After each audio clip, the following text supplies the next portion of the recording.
كلا، كال، وكل. من الفصحى أكل هو فعل متعدي في الماضي، كليت ولا كلت حسب الجهات.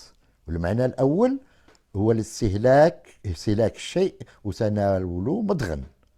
وهذا الفعل تيجيب معاني متشددة، ليسونس ابستري، وهي متنوعة وفي عبارات تتختلف بكثرة. واش سيادنا ماكلة الخبز هي ماكلة العصا؟ ملي بحال دابا تيكلفوك باش تقوم بشي عمل وجاك هاد العمل سهل في الانجاز ديالو، غادي تقول هاد العمل بحال ماكلة الخبز. وشي خبز ما هو في فمك. الفرنسويين تيقولوا كوم اون لتر ا لا بوست، بحال شي برا في البريد. وإلا بغى شي واحد ينصحك باش تكون كريم في معاملاتك تجارية مع الناس، غادي يقول لك كول وكل.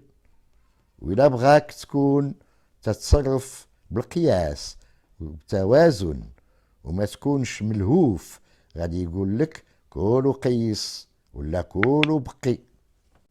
تيقولوا طاجين تياكل النار، وإلا مشى حتى الطاجين تهرس وبقى فيك الحال، مراتك غادي تقول لك وخلاص طاجين كلا راسو، بمعنى أنه دوز ما كفى من الوقت. ويا سيادنا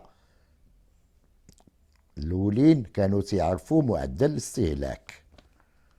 وكلا عنده كذلك المعنى ديال الحكة في الذات، بحال في العبارة ظهري ياكلني.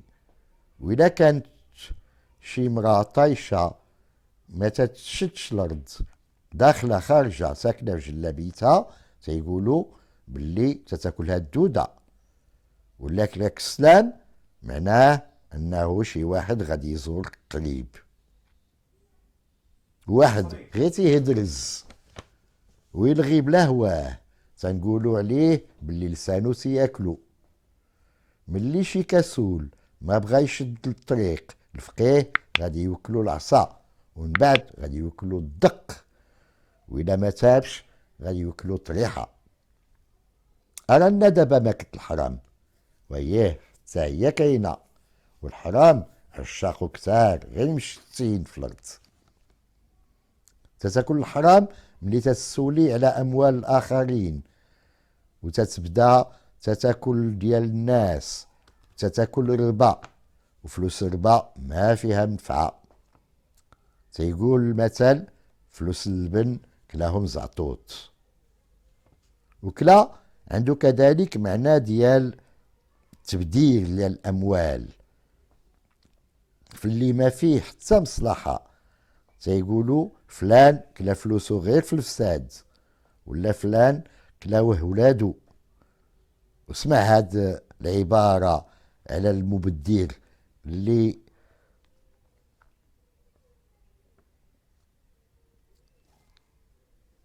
العبارة على المبدر كلا فلوسو اللي صورو فلوكلو.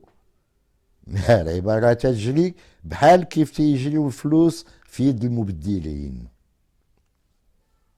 وهذا الفعل سيتغير كذلك،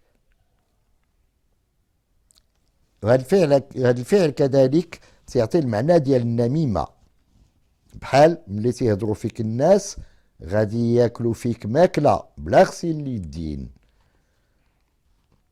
الأفعال المتعدية تتخلق معاني كثيرة، بحال إلى الكلام تيتعايش، كل كلمة تتقلب على أختها وتتقلب على الكلمة اللي تناسق معها باش يخلقوا معنى جميل.